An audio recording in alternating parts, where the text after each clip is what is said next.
right, ninth lit, we're going over vocabulary for next week's quiz. First word is augur. To predict, as from omen. And I said the black cat augured bad luck for the team. And I think augur, well, I don't want to confuse you. We'll use it as a verb, all right? Which is how you used it. Good. How about gaunt? Excessively thin and angular. Yes. And she had a long gaunt face. Good. Specious. You're right, sir. I said superficially plausible, but actually wrong. I love that word because it seems like it could be true, but it's not. So how did you use it? I said this argument is rather speculative. Specious. Specious and sound. All right, an argument can be specious. It sounds like it would be true, but it's not. Yeah? Is that okay if I put deceptive there? Yeah, but I like her definition.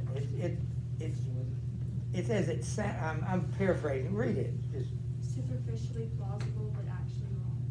superficially or seemingly, it's plausible. That word means, yeah, it's the same thing. It sounds like it would be right, but it's not. That's a good word. Scrivener. Read. Clerk or scribe. What is it? Do you know what a scribe is? I mean, it's a scrivener, but what do scribes do? Right? They do. So scrivener would be somebody, particularly that writes, like clerks, do. They don't anymore. They use computers. But did you have a sentence? Yeah, the scrivener wrote down notes during the meeting. Yeah. All right, Dane. Wait, would it be somebody who writes? Would that be the, Yeah, and I said people don't write anymore. They use computers, and that's a dumb thing to say because we use computers to write. I mean, just because we're not using our hands doesn't mean we're not composing. So anyway, Dane, Megan. Do something that one considers to be beneath one's dignity. Good. To condescend.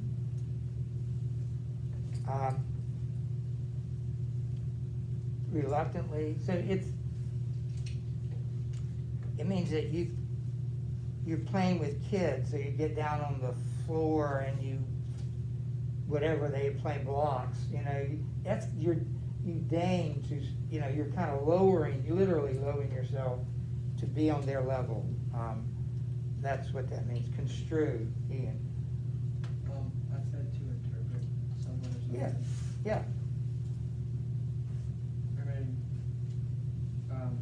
he construed my next move and stole the ball from me. All right, and you say something and somebody says, well, I construed that to mean, I understood him to mean, we don't have to be there at 3 o'clock, whatever the thing was. Firmament. Dave. heavens? That's fine. Yeah, the sky. And the firmament is where people believe you will go when you die, or where you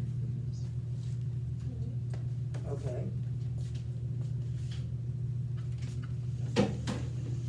Froward.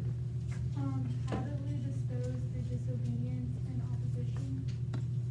So habitually disobedient is to be froward. No, it's not forward, it's froward. Have a sentence? Yeah, but forward, it was difficult to base it. Good, Ritza. Could you put difficult to deal with? Yeah, yeah, willfully contrary. yeah. All that works. Diuturnal. Did you find this? Some people have trouble finding this word. Yeah, of long continuous, long lasting. Yes. I didn't get a good sense for that one. Well, that's the definition. Any kind of, if you said everlasting, you could use it the same way. Anybody have a sentence you'd like to share? Yeah. The meeting was a long determined. Well, remember, it is an adjective, so I guess you could describe the meeting as diuturnal, lasting a long time. But remember, it's an adjective. You have to use it that way. Supernal, which rhymes with di. I got celestial. Supernal means heavenly or celestial. Yeah. I put the heavens. Wait. Oh, no. I had another somebody have a sentence with supernal? I messed up in a sentence. Davis. Oh, yeah. God was supernal, with his disciples and followers. I think I'm. Yeah, I mean, he's a lot of things, and that doesn't narrow it. Somebody, when you say God, that helps, yeah. Oh, I Will. I said the supernal gift was from heaven. Yeah, I like that. That sort of defines it. Yeah, what'd you say? I have a better one. Church is very supernal to God in worship. You know, one thing about writing that I've learned, and I don't think I've said this, you want to avoid a lot of adverbs, and particularly the word very. I noticed that when we write sentences, sometimes we'll take an adjective like supernal, and it's not enough to be supernal, you get very supernal, whatever it is.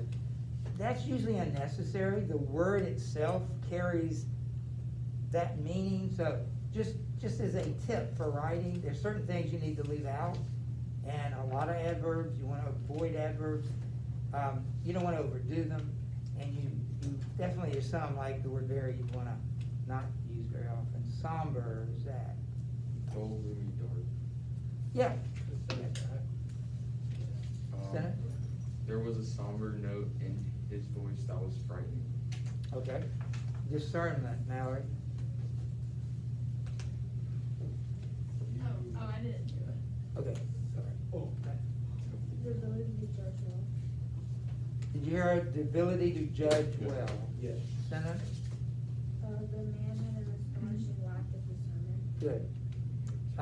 Execration is a curse. It's a noun.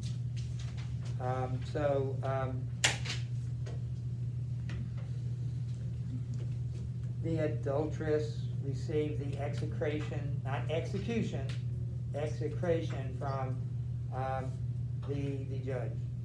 Isn't it a curse? It's a what? Is it a curse? It is a curse. And it's a noun. How about connoisseur, Will? Did- Someone who is especially competent to pass critical judgment in art.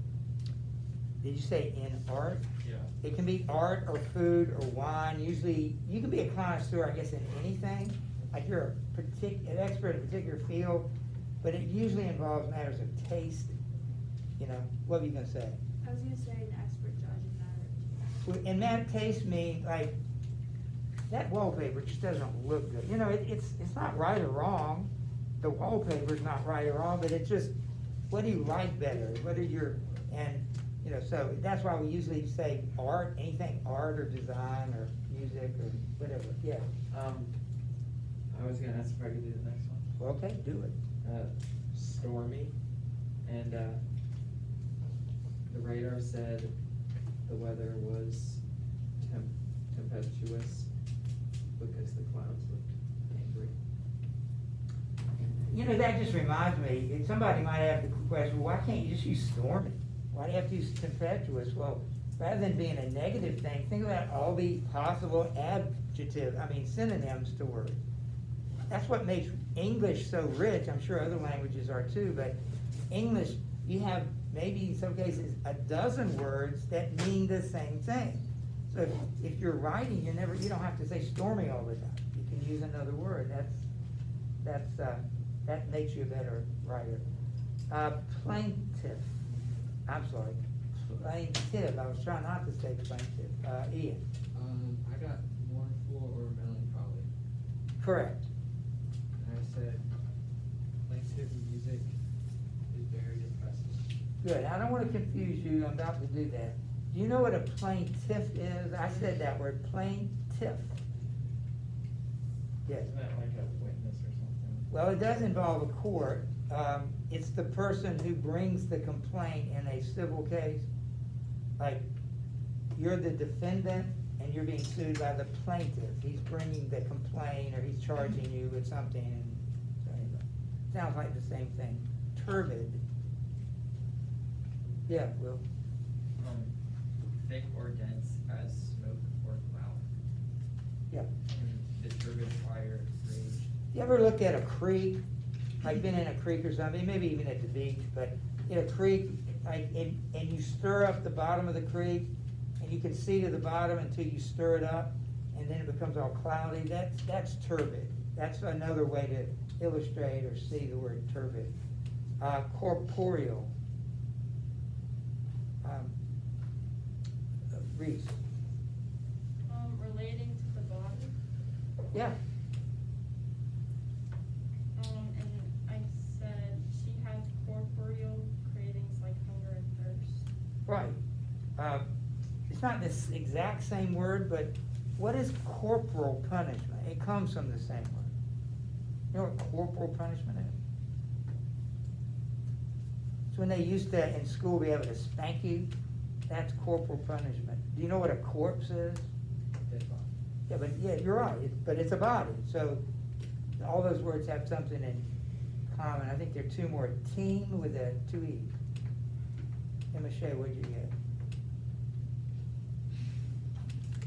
I can't believe I said that. Could you do that I now? don't know if this is right, but I had move in large numbers. Yes, to swarm or to abound, like fish and water. What? Could you say be full of or swarming? Yes, something's abundant. And finally, permutation. Yeah, Lily. Transformation. Good. Sentence? The permutation of a caterpillar to a butterfly with beautiful teeth. Okay, so, very good. That's for next week. I might even go over there right now and look at it, but in the meantime, would you turn into your book? And I'm not sure that I know exactly where we are.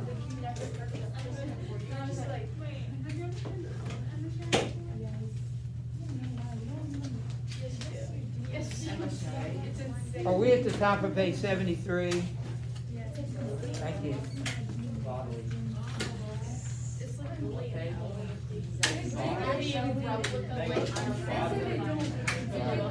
Exactly the same. It's kind of exactly.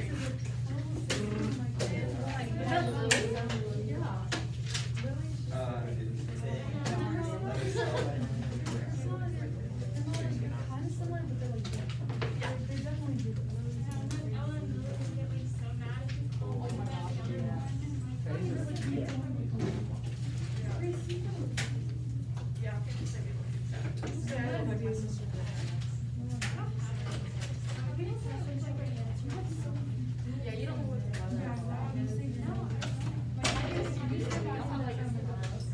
Wow. I don't know. Something about the eyes. Like same shape. I don't know. Brown and green. That's like same shape eyes. I don't know. Something about the eyes. Something about your mouth. I'd say. You have like the same face shape. I can see that. I feel like I get face shape, but not for an end. Okay, sorry. They all the same height, basically. Like, it's like No, he's small. I'll just make up. No, but David's like small for boys. I'm like 5 foot. Small for girls. Like, do you guys have like? Oh, no. Do you have any siblings? Do you have any siblings? He's an only child. Only child. Yeah. Honestly, it's fun. No, actually, I do have a sibling.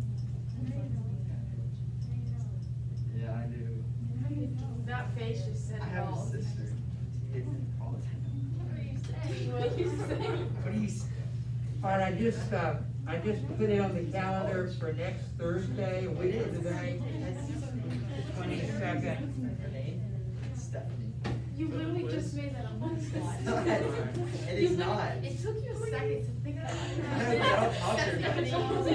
I don't talk to her much. You would still be able to really quickly say your sister's name. No, like every time like you ask me to say like an interesting name, I can say like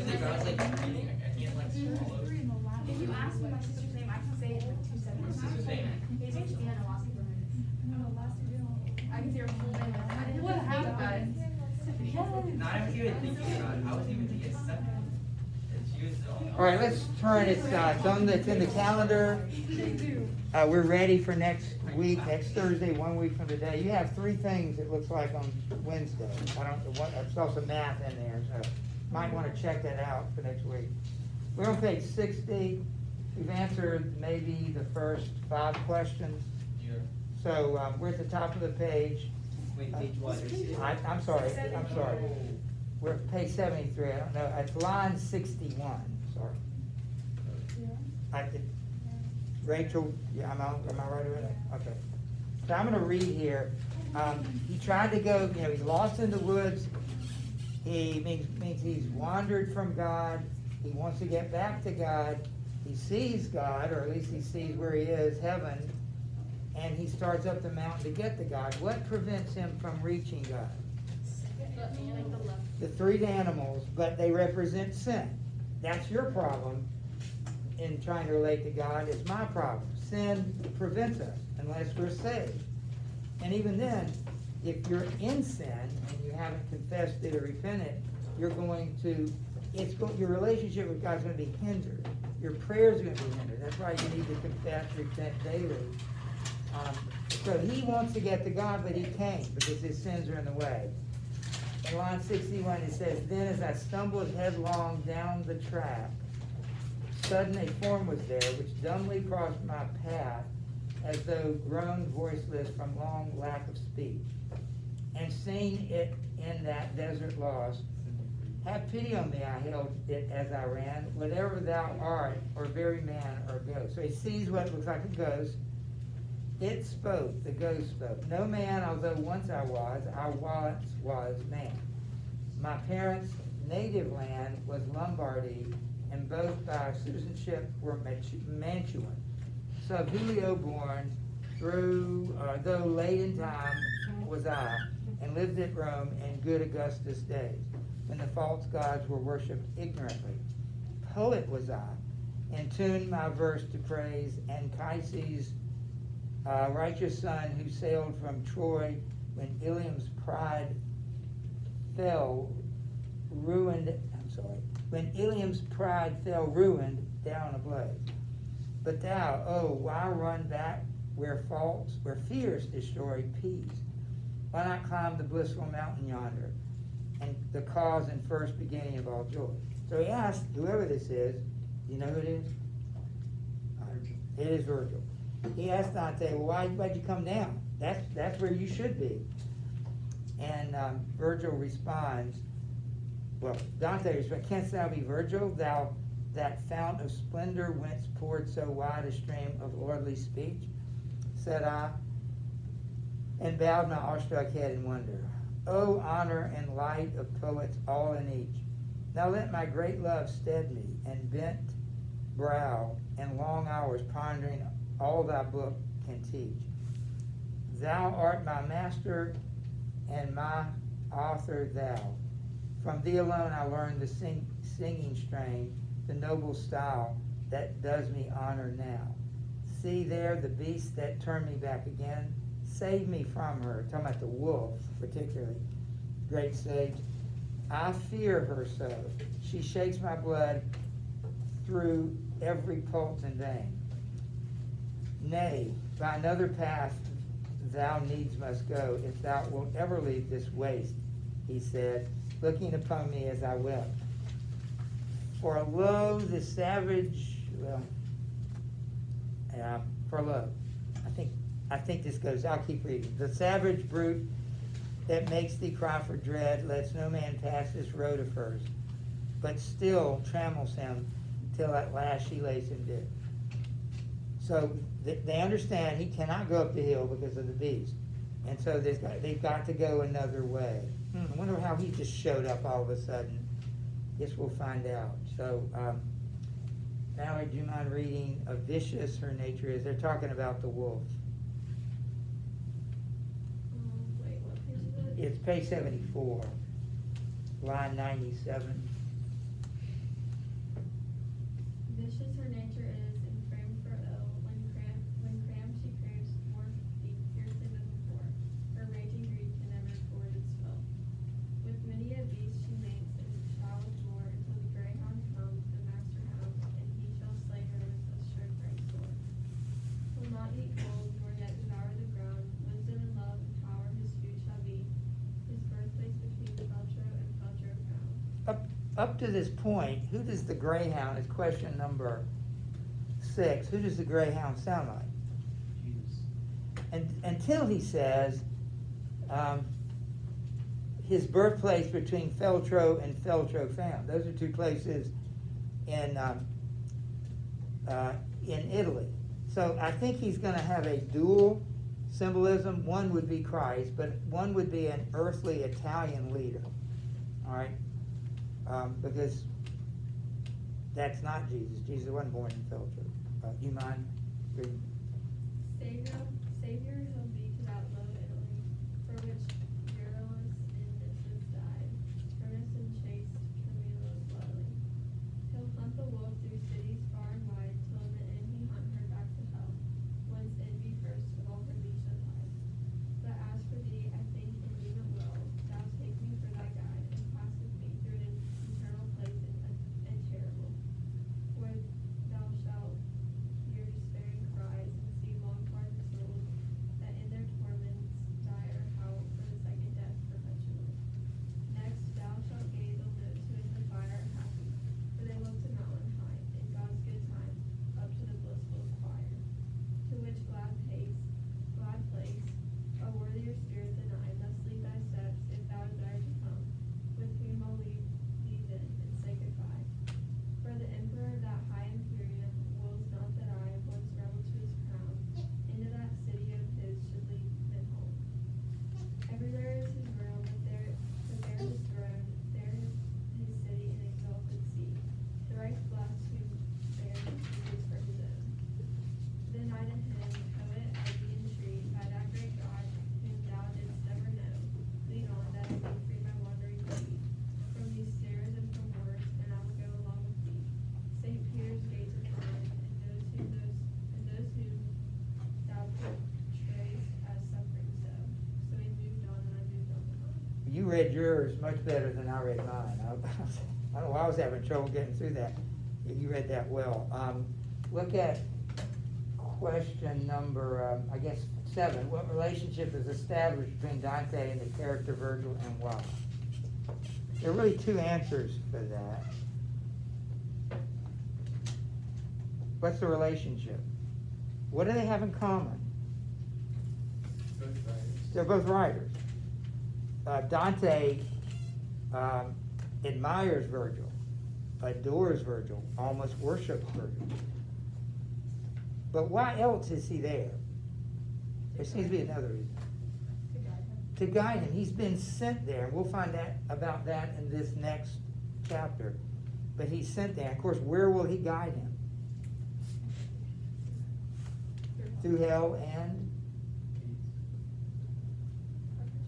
purgatory. That's in line 118. And then finally, he won't guide Dante, but somebody else will guide him through what? Heaven. That's in the 124. For the emperor of that high imperium, no, actually 121. So anyway, he speaks about hell, purgatory, and heaven.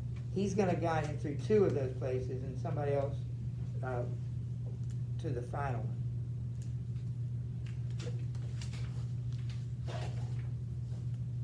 I've turned the page. See, those aren't very long. There are only 34 of them. It's really, chapters are pretty short, yeah. Oh, what's the answer to number 8? Okay, what are the three places? Hell, purgatory, and heaven. And heaven, yes. And Yeah. consider number 9. It's like, I really, I don't think we can do it yet. Well, maybe we can. this is in Canto 1. Yeah, I just saw that. Would you read it out loud? The Terza rhyme scheme found in this story is crucial not only structurally but thematically as well. Throughout the story, you will find several triads or groups of threes, much like the terces found in Terza rhyme. Identify 2 such groups found in Canto 1. We know what terza rima is. That's not the answer to the question. That's an example of a triad, 3 lines that come together. What are 2 sets of 3s we see in the chapter? The 3 beasts. The 3 animals. What's the other set? At least one of them. Yeah, the 3 places he's going to have to go. Very good. And there might have been others. It's not hard to find them.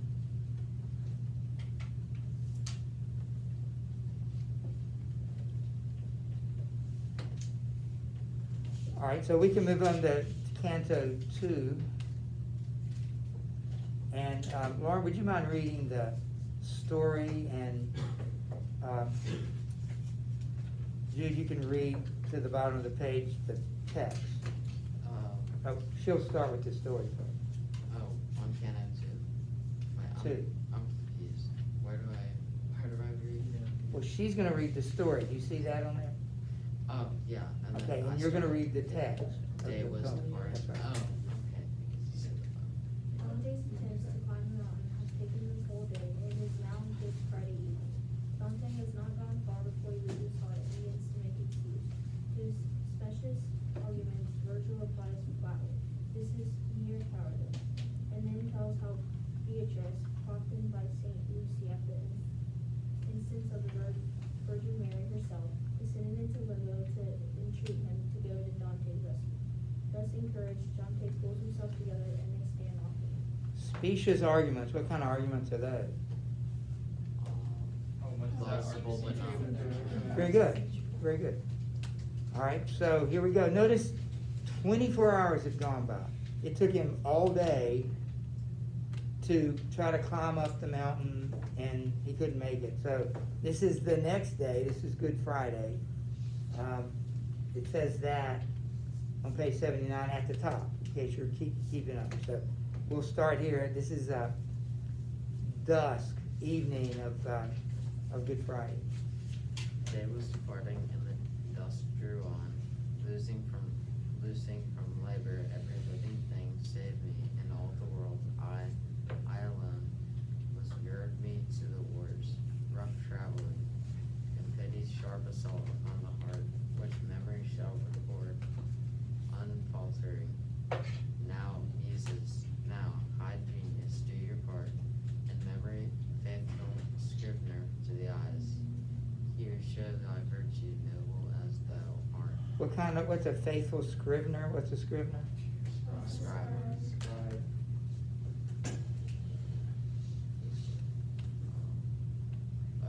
I soon began, poet, dear God, twere wise surely to test my powers and weigh their worth, ere trusting me to this great enterprise.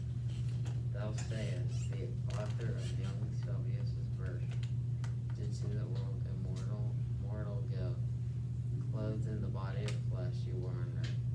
Granted, if hell's great foeman deigned to show him such favor, seeing the vast effect and what and who his destined issue, no, that need surprise no thoughtful intellect, since for Rome's fostering city and empery, high heaven had sealed him as the father elect. Both these were there established verily to found that place holy and dedicate, wherein great Peter's heir should hold his seat. Okay, that's, pause right there. Look at the question, question 10, but notice, go back to the first tercet. That's the first little stanza. You see that? We did this the other day, I think. What is the rhyme scheme of the first tercet? Okay, own, thing, and alone. A and B, A and C, and then thing. Notice the second tercet. Traveling heart and unfaltering. Is it BCB? It would be B, C, B. Remember how we looked at that? ABA, BCB, CDC, DE, D. Didn't we talk about that? Yeah. Okay, and how they link together? Okay. Just wanted you to be able to see that. So what, number 10, what concerns is Dante expressing regarding his journey? Well, let's just read some more to that. So we'll go to that. So that the deed diverse to celebrate taught him the road to victory and bestowed the papal mantle in its high estate. Thither the chosen vessel in like mode went afterward and much confirmed thereby the faith that sets us on salvation's road. But how should I go there? Who says so? Why? I'm not Aeneas and I'm not Paul. Who thinks me fit, not others, and not say I submit and go, suppose I fall into some folly, though I speak, but ill. Thy better wisdom will construe it all. Okay, we can pause right there. Look at 10. So what is he worried about? That is Dante.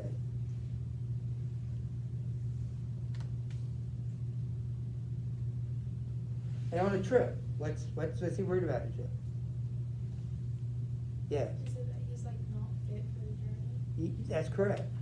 I mean, I don't know where you're going on summer vacation, but I suppose nobody's planning to take a trip to hell for summer vacation. So it's only natural that if that's where you were going, you would think twice about it. Hell, I'm not sure I'm ready for that. So he talks about Aeneas, didn't he go to hell? In the Aeneid, didn't Odysseus go to hell in the Odyssey? Doesn't mention Odysseus. I don't know why he mentions Paul. Paul never went to hell. But he's comparing himself to people that did. He said, I'm not in that category. I'm a little bit worried about going to hell. This is Virgil's response, or will be his response. As one who wills and then unwills his will, changing his mind till all his best intentions come to nil.